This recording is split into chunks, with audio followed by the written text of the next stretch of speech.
Hey everybody, I'm still at the beach. I think you can kind of see, still here, still getting ready to head out. But I did getting some of these questions, and we got a question from Morgan Ray.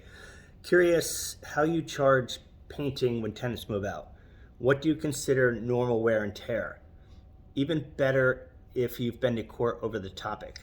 Uh, yeah, so normal wear and tear. So you're not allowed to charge a tenant security deposit above what would be normal wear and tear. So in the course of using a space, obviously it is going to just in the course of action, it's going to kind of wear and tear. And the longer a tenant has possession of a property, the more wear and tear they would be allowed. So if they're there for 3 years, then obviously we have less ability to charge them than if they were just there for a year. But normal wear and tear, that's all very relative. So if you were to ever be in court, we've never been in court. So I have certainly gone to court multiple times, and that's because owners come to us in distress. Uh, they come to us with a problem and they ask us to unravel it for them. But we've never been to court for any tenants that we've placed, not to date. So it just doesn't really come up. And you don't get paid to go to court. You don't get compensated really in any way. There's no reason to go to court. So we're really not going to go to court unless we're getting paid to go to court. And you're just never going to get paid as a landlord taking a tenant to court, or if they take you to court. So it's almost better off just to roll over if they approach you. I mean, it's not worth the $200, $300 to take, your time to go sit there in landlord tenant court, which is amusing as it can be. It's generally also very time consuming and a ridiculous experience all the way around. But yeah, so we're actually kind of lenient with our normal wear and tear. So, and again, it's all relative, but for me, normal wear and tear, and we screen our tenants, and we often will have tenants where roommates will be moving in. One will pass our criminal credit background check, and they will be approved. And if they were to take the unit themselves and without a roommate, they can do so. It's theirs. They passed the check. But if they have a roommate that fails, we will turn them down, even though we have a one tenant that can clearly pay for the unit all on their own. The reason being is we are kind of judging their character. And I really hate to put it in that way, but that's kind of what we're doing. And we're judging what kind of tenant they'll be. Are they going to be excessively damaging to our owners' properties? And that's what we're kind of looking for. And excessively damaging, I mean, even when I was in college, I was always very, very easy on any of the places that I rented. Very gentle, at least in my mind I was. But even taking a bike in and out of a property every day can really damage it.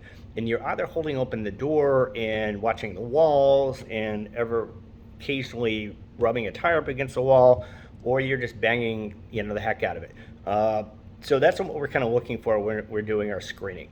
So when I go in to do a move out inspection, so the tenants move out, I go in, I see nails to hang pictures. I see some tire marks at the front door and some scuffs from where people kind of came in and out. If there's a stairwell that the tenants have to get into and I see scuffs, that all to me is kind of normal wear and tear. That's just kind of the course of action. I don't know if I would do it if I were a tenant. I don't know if I would do it, certainly not in my own home. But I consider those items kind of normal wear and tear. So we'll accept kind of pins, we'll accept some kind of TV mounts, kind of get a little dicey, but we'll accept that stuff because they actually do kind of damage a wall. And we'll accept things along the lines of that. But anything beyond that, we kind of start looking at a little bit more in the way of an expense. Now, if we actually have to have the property professionally cleaned, which we typically do, a lot of the times the house cleaning crew can actually take care of some scuffs on a wall just with a magic eraser or something like that, and paying them to do so since they're already in the property anyways. It's always expensive to get a contractor or a housekeeper or any of those solutions into the property just to step foot in it. But if they're already there anyways and they're already getting paid to be there anyways, and you're asking them to take a magic eraser to a wall, it's really not costing you that much. It's really honestly probably pennies. And same thing if you have a contractor that's in the property anyways and he has to do some work in some way, to ask him to plaster a wall, a hole that's about that big, and to touch up paint it, it's really not all that expensive. So the difference between a hole this big and a hole this big, cost wise, really doesn't really matter. So it's not that big of a deal if we're actually having to charge a tenant, because often what we have to charge the tenant for having badly damaged the walls really is probably coming in around $365 or so.